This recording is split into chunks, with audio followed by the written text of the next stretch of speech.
Yeah, we'll make a start, Jodie. It's right on 11 o'clock. So good morning, everyone, and welcome to today's webinar on homeschooling, how to manage your child and stay sane.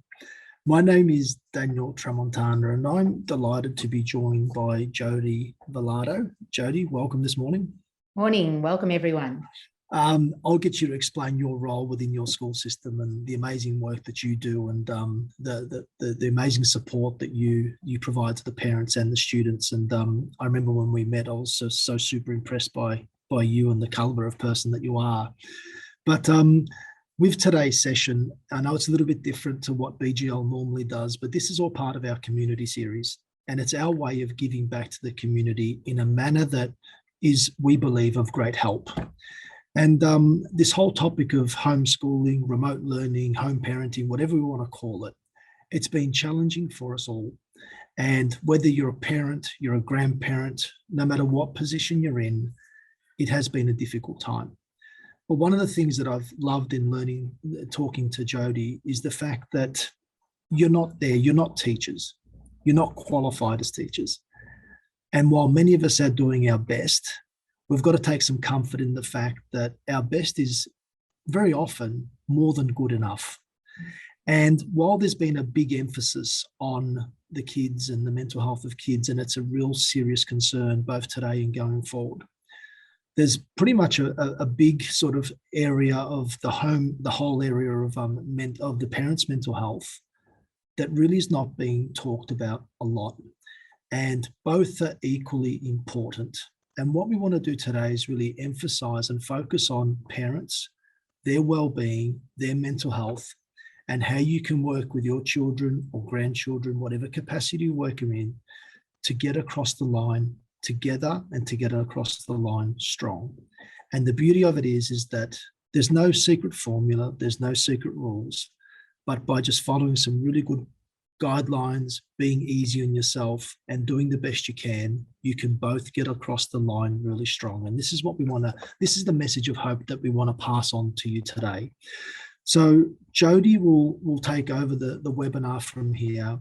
You can ask questions during the webinar. I'll have a look at those. And what I'll do is if we want to ask those, as depending on where Jodie's at, I'll put my camera on and that will be a signal that I'm going to ask Jodie one of the questions that's come up. So feel free to ask questions.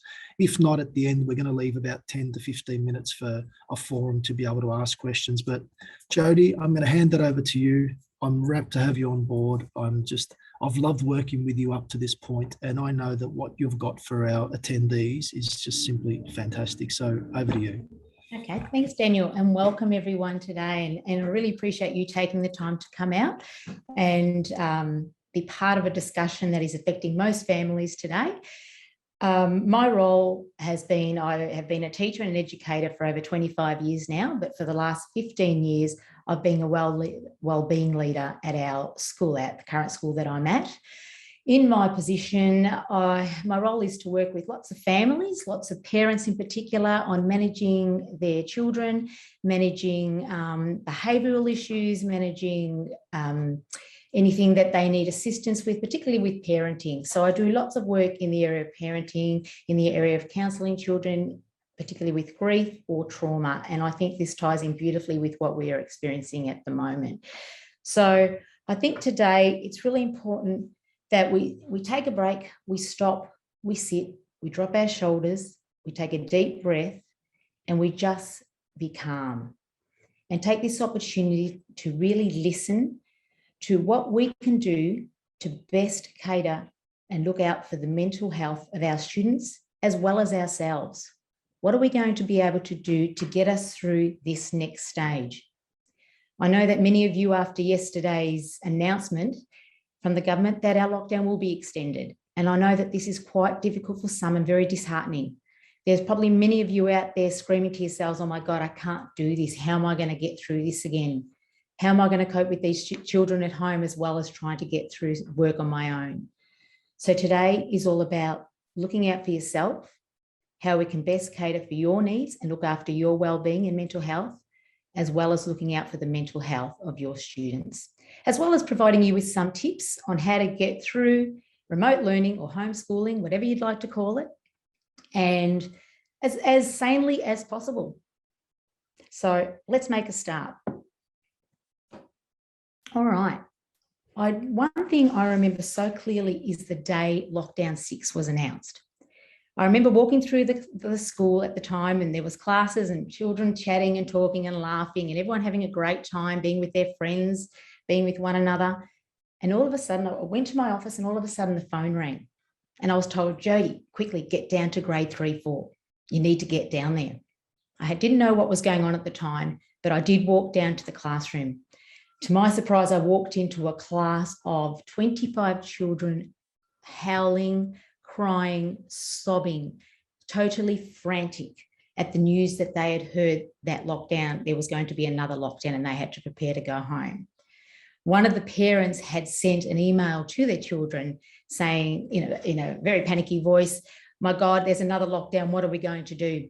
This quickly spread through the class and children were just sobbing, overwhelmed by what was going to happen from that moment on. They were told to pack their bags. They were told to get their tubs ready, that they were going to go home and they weren't sure for how long this was going to be. And I remember thinking to myself, what's happened? Why this reaction this time around? Why are they so upset this time around? And I know that I had to sit. I had to sit. I had to listen. I had to nod. I had to validate how they were feeling. I had to understand what was going through their heads. And then I realized that as adults, we do experience lockdown fatigue, but our children are now experiencing the same thing. So as adults, it's our role now to really look at how our children might be feeling. You might think at home, they seem fine. They're having a great time. And don't get me wrong, there are some children who are actually coping very well at home and loving being with their families. I don't know if parents are feeling the same, but some children are. But there are other children who may seem fine, and then all of a sudden they get very snappy.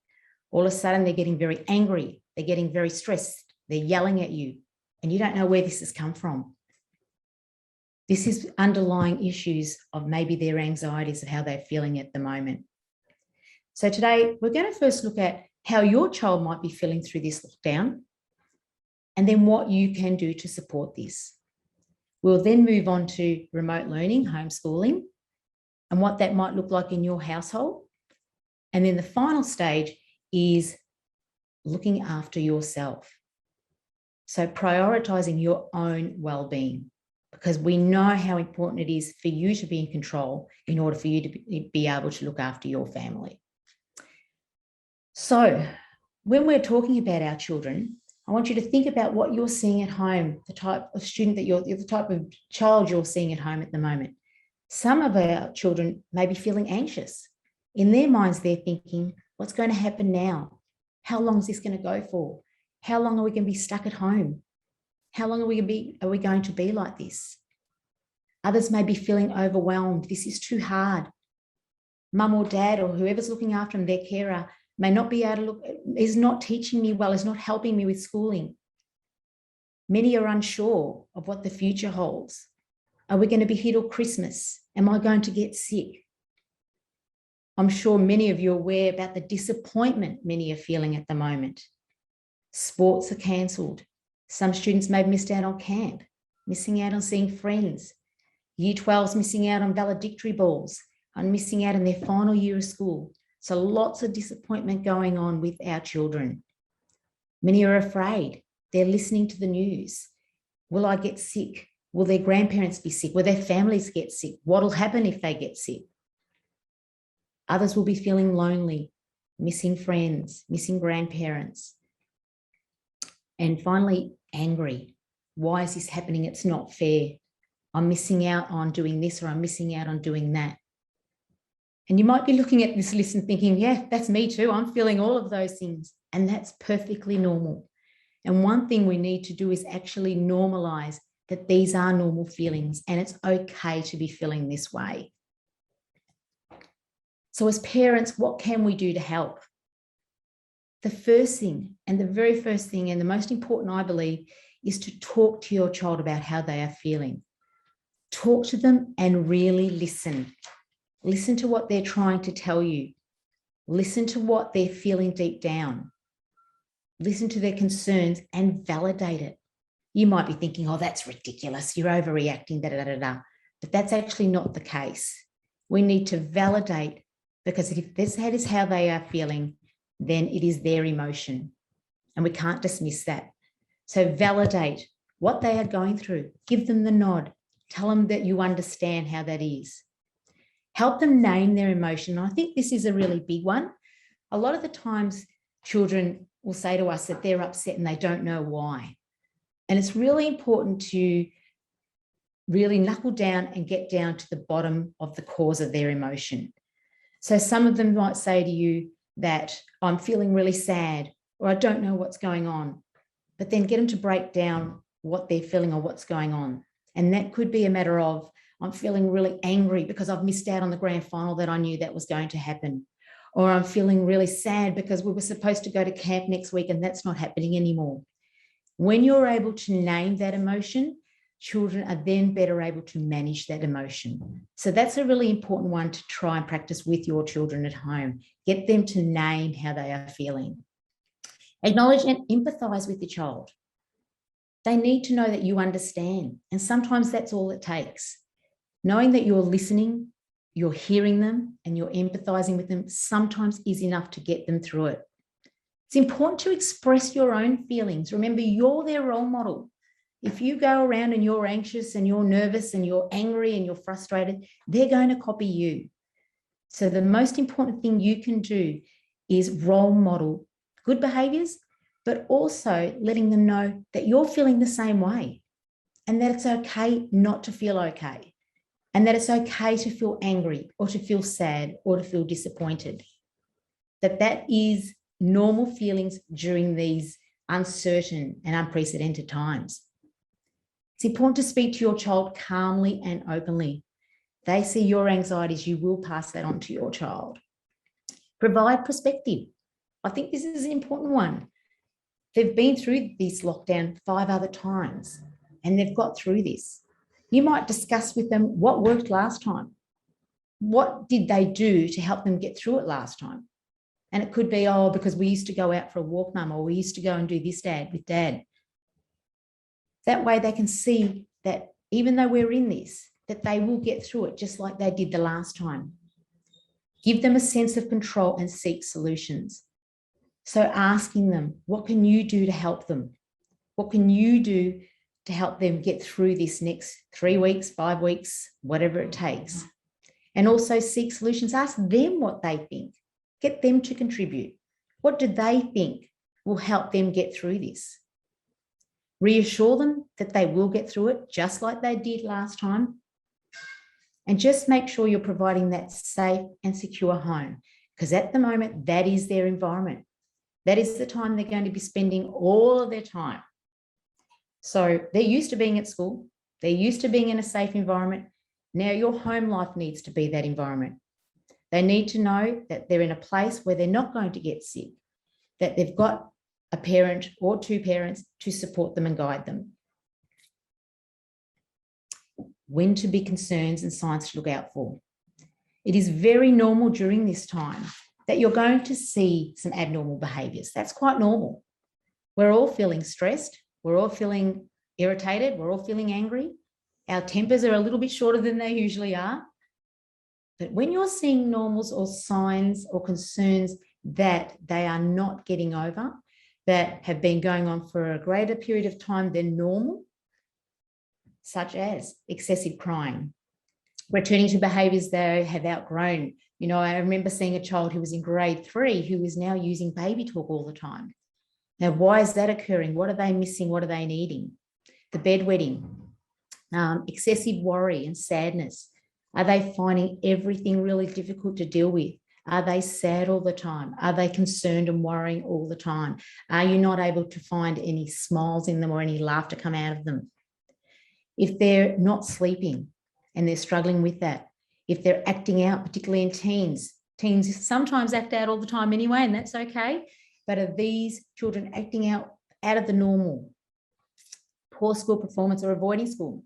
And that's a topic we'll go into later on, because at this time, that might be quite normal as well.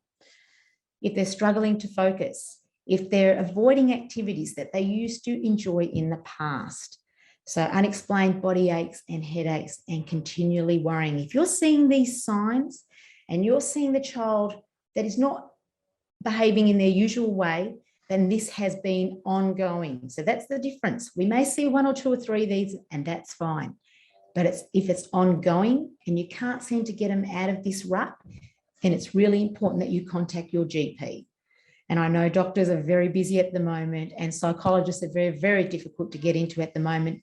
But the first protocol would be contact your GP and make an appointment. Talk to them about what you're seeing, what you're noticing, and what they need to do in the next steps. Sorry. So where to seek help? So doctor, like I mentioned, is the very first protocol that you would go to, and they will help you with the next steps. But if you are at home and you are struggling and you just need to talk to someone, there is a 24/7 national crisis service that you can ring anytime to have a chat with. And there's also services that your children can use. That's Headspace, Kids Helpline, Reach Out. They are great services they can call 24/7 if they feel they need to chat with someone. So if you're noticing those signs, and it's really important that we are on board with this and that we do know, we know our children best, and we know when they're just sad, or we know when things are worse than that and we need to get on top of. It's really important that we get on top of these now. All right, even though this may seem like it is way, way off at the moment, we do need to prepare our child once returning to school. So this will happen. Let me assure you, they will be returning to school. Do we know when? No, but I know that this will happen. And a lot of the times on return, we see many, many anxious children coming back. We usually get lots of phone calls from families or emails saying that there has been tears the whole week beforehand, and we're wondering why. But we need to remember these children have been at home with you for quite a long time now. These children have been in the comfort of home where they haven't had to get out of their pajamas really all day if they didn't want to, where they've been able to sleep in, stay up late, be flexible throughout the day. And all of a sudden, they have to go back to routine, to people and schools. You know, you might be sending your child to a very large school where they've only been used to being in a home of 3 to 4 people. So we need to be able to manage children and their anxieties before returning to school. They may be feeling, I didn't keep up with the work. I didn't keep up with the friends. Will they still like me when I go back? Will they talk to me? Will they be beside me? Will I have friends? I'm going to miss mum, dad, the safety of home. How am I going to get back into routine? I'm not used to that anymore. So it's really important, if that's the case, that we reassure our children that their teachers are there to support them. The teachers are there and understand how they are feeling, and that they will get back to school routine just like they did before.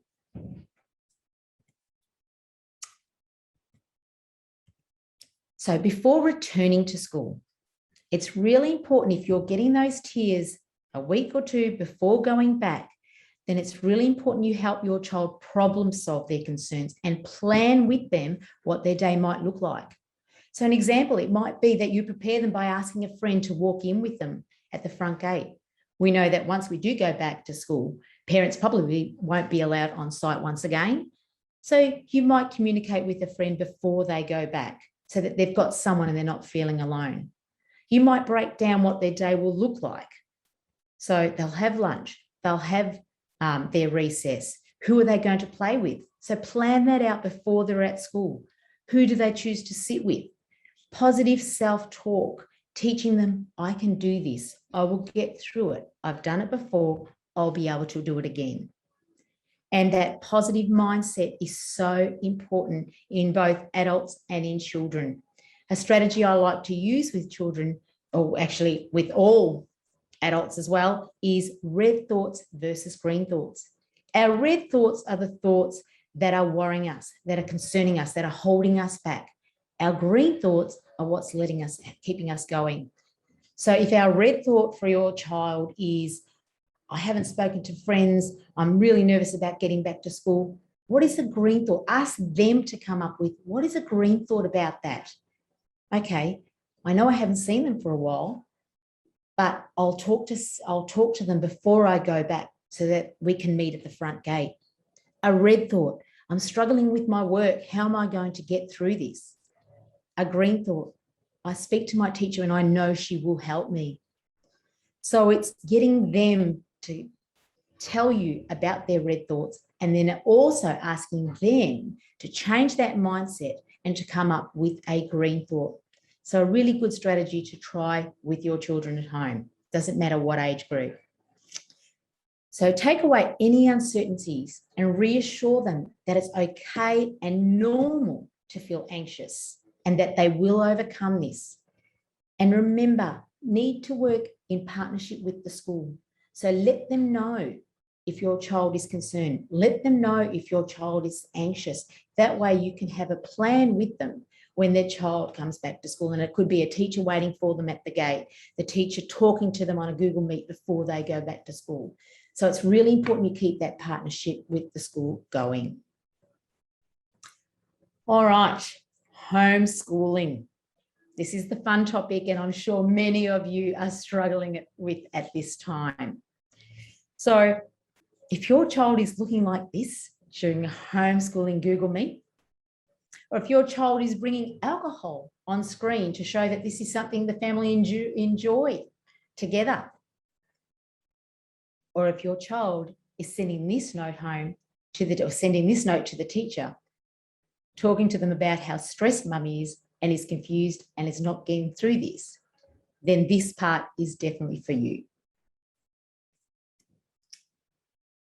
So the first thing I'm going to talk about is give you some tips to help your child thrive during homeschooling and keeping you sane at the same time. So the first thing I say is to create a homeschooling space.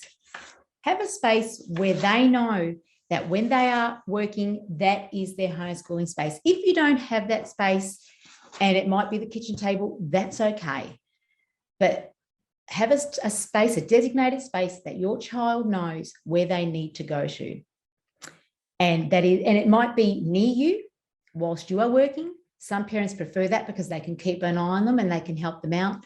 Others, if you've got older children, they may choose to do it in their bedroom, but it's really important if that's the case that you do go in and have your check-ins with them. Just allow a space away from where they have fun or where they have a bit of enjoyment so they know that is for learning, where other spaces is for fun. The next thing, and I'm really going to hone in on this one, is to be flexible with your expectations. Home is not a classroom. Okay, many of you are expecting that you need to be the teacher. Many of you are expecting that they need to have a day just like it is at school. That is not the case at all. You may be given from your teacher the timetable or a planner of what the day should look like. And on the timetable, it may have from 9 o'clock to 3 o'clock. That is the way a school day is structured. That is certainly not the way a home school should be structured. At home, your child might get on at 9 o'clock, because most schools do the Google Meet at 9 o'clock, and that's fine. But the way you work needs to suit the way you are working at home. At school, children don't just go from 9 till 3 straight. They have breaks. There's lots of discussion going on. There's lots of group work going on. There's lots of teamwork going on.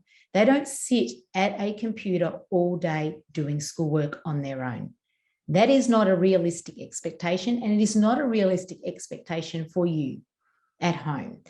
So I want you to alleviate that stress straight away and to take those expectations and be real. Be real. Develop a routine and a schedule, but develop it based on the needs of your child. You know your child best. If your child can't sit at a computer for more than 10 minutes, there is no point expecting them to do so. If your child knows that they need breaks every 10, 20 minutes, then do that. Your day may look very different to the next person. So don't go comparing what your workday and your child's workday looks like compared to anyone else. Your day may begin at 9, and it may be finished completely by 12. That's fine. You have to set clear and realistic expectations and know what your child is capable of. If you can see they are doing the absolute best that they can do, then that's all you can ask for. Remember, you are not a teacher, you are not an educator, and nobody expects you to be one. Be yourself, be the support. That is what your child needs. Someone to support them, someone to be positive throughout all this experience, not someone who is going to be constantly criticizing them or pushing them to do more when we know that's just not the case for some students. If learning becomes a battle, you need to stop and reassess that. It shouldn't be a difficult time at all. It shouldn't be a time where the two of you, because arguments will then start. And I've seen it happen, and I've heard parents contact me, calling me in absolute tears, frantic and in a panic that their child is not listening to them anymore. They just can't get their child to sit at a computer anymore. They don't know what to do. And I've had to tell them it's okay. Just stop what they're doing and reassess why it's not working. Is it because you're putting too much pressure on them? Is it because you're not offering them any positive praise for what they are doing? Are you sitting there saying to them, you should know better, that should be easy for you, you've made a mistake, you should know that? Nobody wants to be part of that. We don't do that in a classroom. And the last thing children want to do is disappoint their parents. So many of them would rather stop and not attempt to do it if they feel they're getting criticised for what they are doing. You might decide on some days they're just having meltdowns. They're not coping anymore. And if that's the case, you also need to make the decision with, okay, you know what? Today we're going to have a work-free day. Today I'm going to go outside and have some play. We need to look after their well-being first and foremost. We need to make sure that they are mentally in the right state of mind. As educators, we know that we get academic results when children are at their peak mentally. And if children are struggling and are feeling down and are feeling pressured and are feeling low, you are not going to get any results from them at all. So really, if it becomes a battle and you are struggling, that's when I ask you to just stop, take a break that day. Teachers aren't going to be angry at you for them not completing their work. You may work in conjunction with the teacher and you might say, I can only get them working till 11 o'clock. That's fine. They might say, I can't even get them working till 10 o'clock. They're having a really bad day. Send an email in. I'm going to give them the day off. Those things are okay. You need to do what you need to do to get through a day sanely. And that's both of you. Communication is key. So regularly checking in with your child to see how they're going. Younger children, unfortunately, yes, sometimes you do need to be there to just get them started on an activity or just need to check in to see if they're actually doing their work. Older children might be a lot more independent and working on their own, but you will need to be in there with them. You might need to just go up and check in. Just pop your head through the door. Are you doing okay? Is there anything you need? They just need to know that you are there to support them and you are there to guide them if they need any help.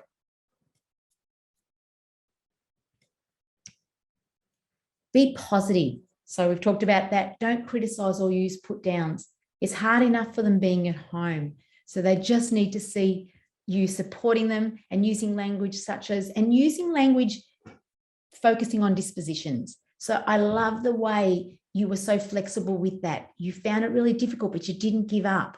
I love the way you kept going. I love the way you're showing me some resilience with what you are doing. I know that's hard, but you're just trying, and I love that. So really giving them positive praise and making sure that you're not giving them any put downs whatsoever. And get physical. A day isn't a day where they're locked inside an office all day. We hate it. We know that. We don't want to be sitting in a room looking at a screen all day. Our eyes are killing us by the end of it. So get outside and get them outside. You might choose to work outside. You might say to them, let's sit out there and complete the next task. They need fresh air. They need to have some running around, particularly the younger children. brain breaks. Brain breaks are something many schools use, and it's really important that your child does that as well. And brain breaks are very simple activities that they might do every 20 or 30 minutes, and it could be stretching. It could be a 2-minute yoga. It could be a 2-minute running up and down the stairs. It could be jogging for 5 seconds here and then doing something for another 10 and then doing another activity and breaking this up every 20 minutes just to get that brain functioning once again, and then bringing them back to the table. Remember to have fun with your child. Make the most of having your children at home. Many of you, myself included, as they get older particularly, complain that you never see them. So now they're there with you, and there will be a time again where you won't see them again. So make the most of your time having your children at home with them, because that is priceless. This will be times in a couple of years' time that you're going to be talking about. And I wonder how you're going to remember these times. Were you fun with them? How were you with them? How did you build your relationship with your child during this time? And this is a really good opportunity for you to do that.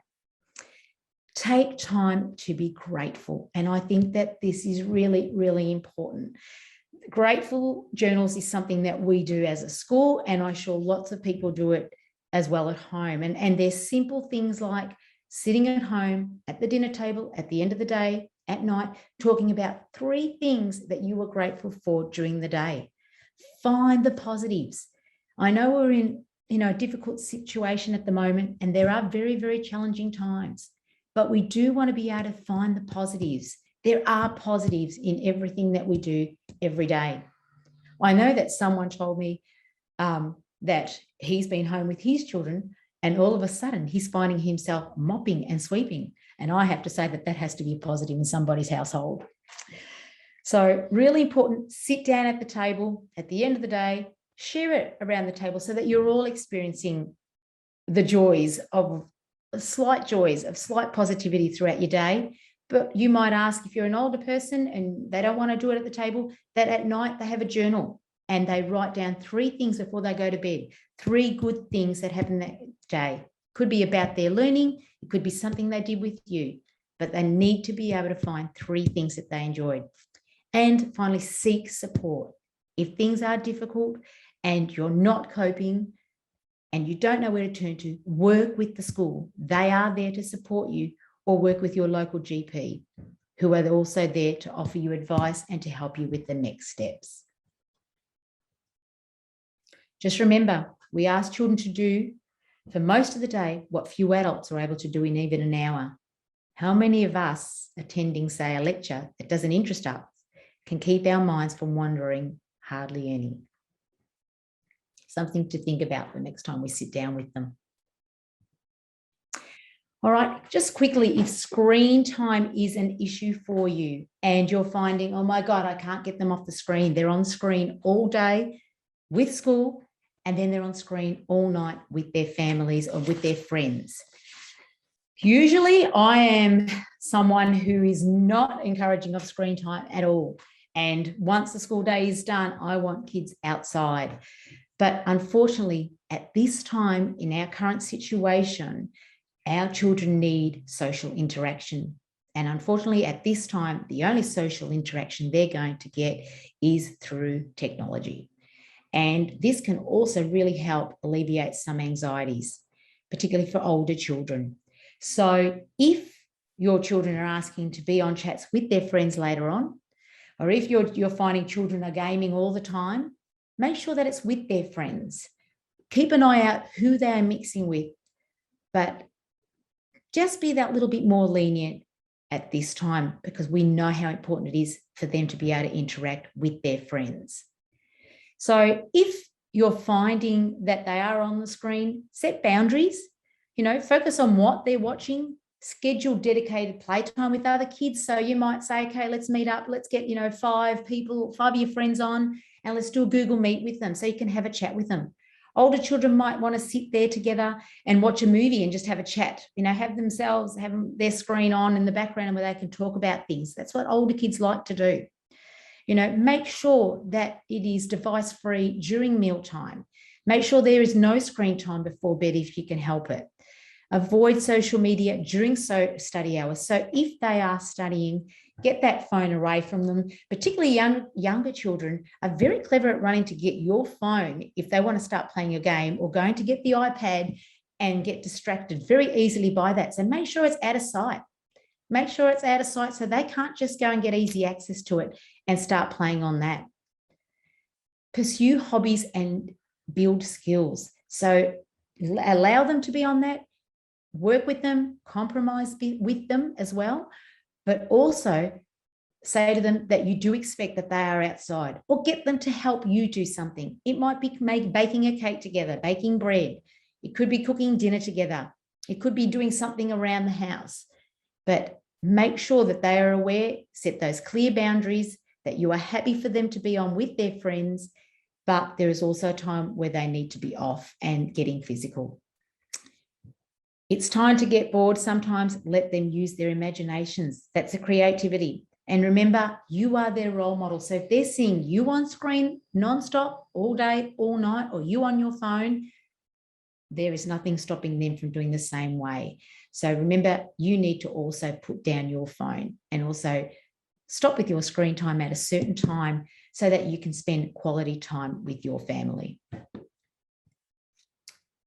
All right. The last thing we are going to look at really is our own self-care. Something that as parents, we do not do well at all. And we usually leave it to last because we are so busy with everything else. But this is something we know that we need to start prioritizing. Anyone who's been on a plane knows that with the safety regulations, we're told to fit our oxygen mask first before we put it on our child, because we know we're no use to anyone else if we're running on empty. And at this time, we're probably feeling like we are running on empty. We are probably feeling like we're worn out and we just have no more to give. But we need to start prioritizing looking after ourselves. We need to make ourselves number one for a change and not feel guilty about it.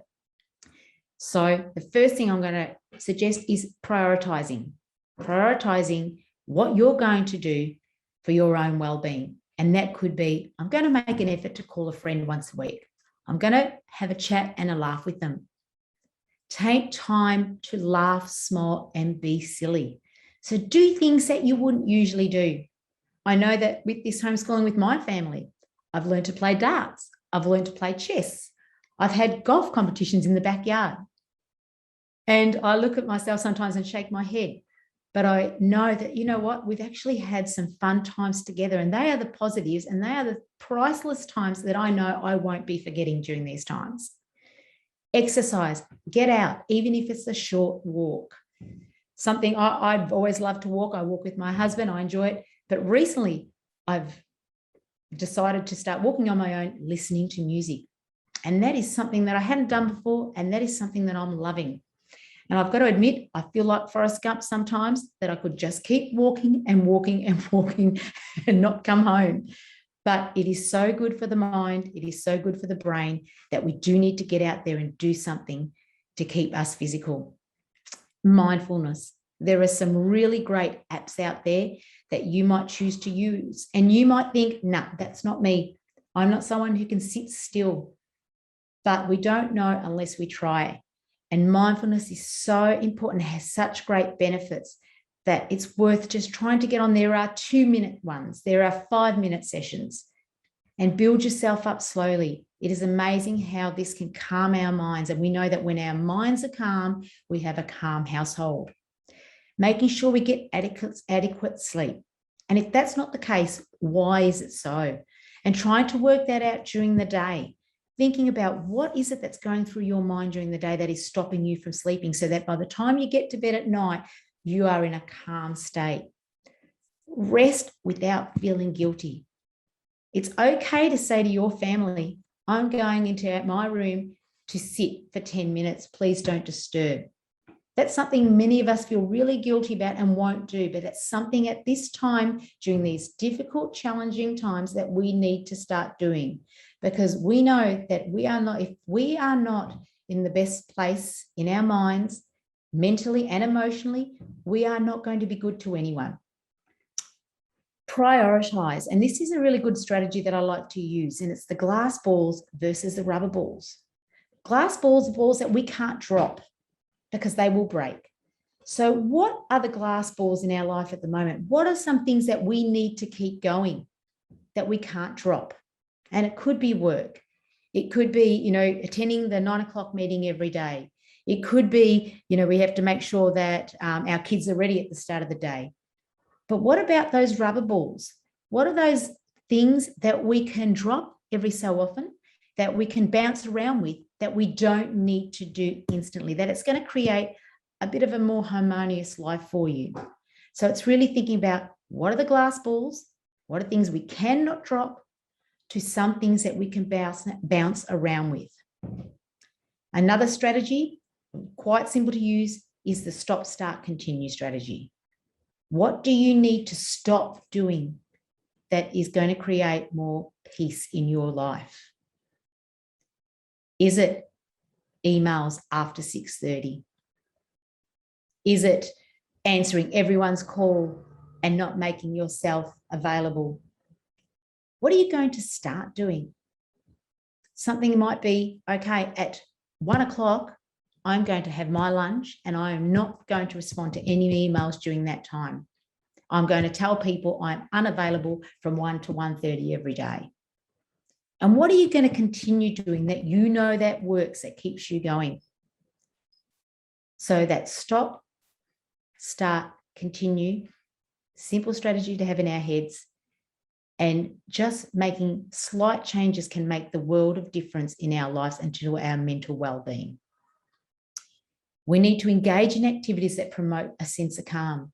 And that could be yoga, it could be walking, it could be playing golf. Whatever works for you that helps you just take a moment to yourself, stop thinking about everything else and just be.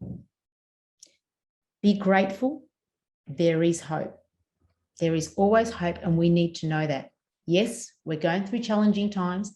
Yes, our lockdown has been extended, but our vaccines are going up. So things are going to improve. And remember, ask for help. We're not expected to be martyrs. We're not expected to be able to carry everything and manage everything with ease. We are human. We will struggle. Things will be difficult, and that's okay. That is a normal thing to do and a normal way to feel. So ask your partner, ask friends, go to family when you need support, go to the school and work in partnership with them if you need support with your students, go to your employer if you need help and you're not managing or coping with work and homeschooling at the same time. Go to your GP if you need support in that area. And remember, after all of this, I want you to congratulate yourself on getting through it this far, so far. You've done a great job, even though you may feel like you haven't. You have. You're still at home. Your children are still learning, and they are learning off you. So well done to you. I think also during this time, we've probably learned a lot about ourselves. So what are we going to take away from this in years to come? What is something that we want to continue that we didn't know we could do? And before you know it, this will be you in the drop-off line the night before school starts, and life will get back to what we call our new normal. Thank you for listening, and I hope that you were able to take something away from this chat. Jodie, I really don't know what to say, because the points, the instruction and the guidance that you gave was absolutely phenomenal. And I personally wish that I'd listened to this at the beginning rather than at this point, because there are so many things that I would have done so different. And one of the things that I think I would have done even more different is just been a little bit more forgiving of myself, and a little bit more accepting of the fact that I'm not a teacher, I'm not this, and maybe the expectations I have of my kid was just maybe be a little bit too high, and to be a little bit more compassionate about where they're at. But one of the things I loved about this too is that while there was lots of messages for kids and for children and for the parenting, there was also lots of messages for us as adults. Like that whole thing of, returning your child to school, right? We're going to be going through the same thing of returning to work. Yeah. Right? And, you know, and so when I started thinking of, you know, asking your child to come past your place to walk your son or daughter to work, I was thinking of who's going to come past my place, pick me up and take me to work, Yeah. right? Mm-hmm. Because it's going to happen. That's right.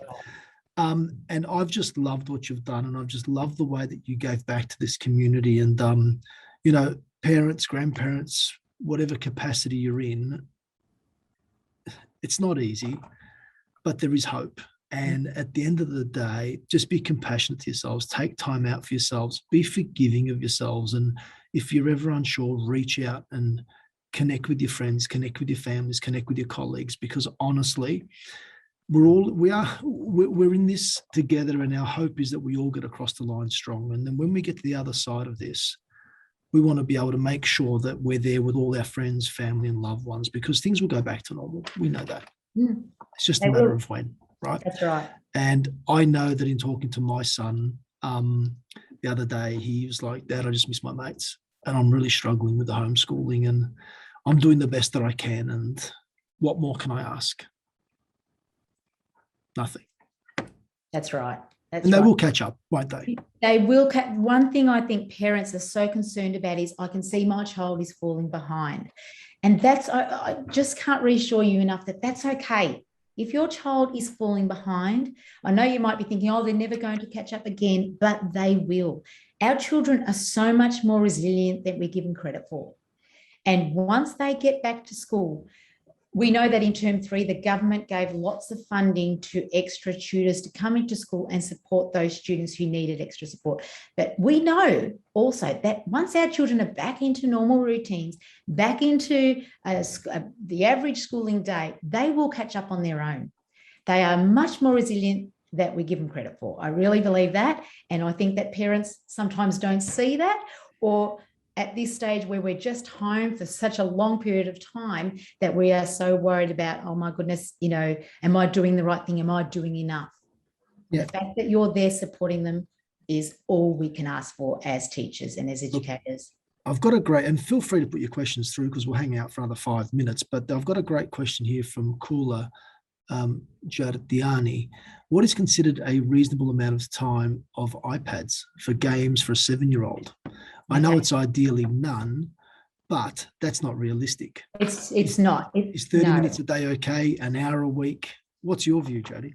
Look, I'll say to you now that, you know, I am one who is not a huge fan of social media, and particularly with older children. So I'm talking teenagers, and once they form terrible habits, because social media can become addictive as a teenager when they're playing, when they're gaming. So for me, at this time, things are very different. So we need to acknowledge that children need to interact, and sometimes games, having your child on a game, giving them that time to just sit still and not focus on their work or not have to deal with anyone at home, is what they need to alleviate any anxiety or any stress they may be feeling. Now, 30 minutes a day, I believe, is fine for them to be on a computer or gaming. Now, also, there are some really, really good games they can be on. So be aware of that. Not all games are bad. You can have them on yoga apps. There are many dance apps that they can be on. there's a website called the Virtual Calming Room, which is something that I give to many students. And on this Virtual Calming Room, and adults, actually, I give it to our staff as well. There are many, many links. There's probably 15 different apps that they can go into from that. And that has live cams. So it's live cams of the Melbourne Zoo. It's live cams of zoos around the world. There's mindfulness on there. There's mindfulness colouring in mandalas on there that they can go to. There's puzzles that they can do. So not everything that they do online is bad for them. So you could get physical ones where they're actually doing sport online. So just keep those in mind. They're not all bad for them. Find things that are good for them to do whilst they are on screen time. And I just looked up the Virtual Calming Room. Is that the one, the calming room by an education department in the US? Yeah. Is that right? Yeah. I'll just put the link into the chat, because that's it's quite good, even just for adults. At the end of the day, if you just want your time, some quiet time. The kids love the live cams at the zoos and the museums. The adults really enjoy just doing the mandala to some music. There's yoga on there. There's cooking. So it's a huge variety of activities that caters for a lot of different needs. Jodie, I'm going to ask you a question because as part of my mental health first aid and just the interest that I have in the whole area, one of the things that we're taught that when it comes to changes of behavioural patterns, right, if they linger more than say a week, then get the help, right? I just want you to talk a little bit around the importance of early intervention and noticing changes in behaviour, changes in patterns that are outside of the normal. Why is early intervention so important? I think in school, we can't talk enough about early intervention with everything. When we see children and we know that there is something there, the very first thing is we try and work with parents about, seeing a paediatrician, go to the doctor, get a mental health plan, seeing a paediatrician, let's see if there's a diagnosis there. The parents who are on board with us and look at this early intervention, there is so much more success in the final results with our children. It's the parents who hold back and who want to wait and who do not want to hear it or know about it, is when they're doing a disservice to their children. So at the end of the day, you do not want to do a disservice to your child who may be struggling. So like I spoke about earlier, it is during this time, during the pandemic, during lockdown, it is normal for us to be seeing behaviours that we wouldn't usually see. Correct. Okay, so understand that. So if we're seeing it for a week, that's fine. If we're seeing it for 2 weeks, that's fine. But if we're seeing it a month or 3 weeks down the track where they can't get themselves out of it, if they're locking themselves in their room and they are sad and they're not finding joy in anything they are doing, whether you're, outside playing with them, or if they're out, you're getting them talking on chats with friends and they're still not finding that joy, then it's really important that we get on top of it early before it becomes a bigger issue. Because once it becomes a bigger issue, it's going to be a lot more difficult to monitor and to help that person, particularly as they get older. So I can't stress enough the importance of early intervention. You know your child best. You know how they react to things. You may get that child that's always snappy, and that's your child. So you know that. But it's when they then go quiet or become disengaged or they're just not themselves, and lots of tears, lots of crying, and this has been going on for a couple of weeks, then it's time. You're not hurting anyone. You're only getting support to speak to that GP, who will then put you on a plan. They're not going to send you to a psychologist straight away, but they may say to you, okay, let's monitor this. Let's write down what it looks like for the next few days and then come back to us and let's look at the next steps. Yep. So seeking advice from professionals is so important during this time, because for many of us, we don't know what is normal and how long it should go for. Yep. But at the end of the day, you know your child. Well, look, I'm going to wrap it up there, right? But I'm going to ask you one more question. Mm-hmm. The one around the additional mopping and sweeping. Is that your husband? He thought it was in reference to me, but I think it's in reference to him. Well, Daniel, you're the only one who could probably answer that question. Maybe I need to speak to your wife about that. Well, I think it's Romeo, because it's definitely not me. But well, I've certainly am seeing much more help from my hubby and son. So I'm really impressed with that. And that is a huge positive. Yeah, while he's playing golf in the backyard, yeah?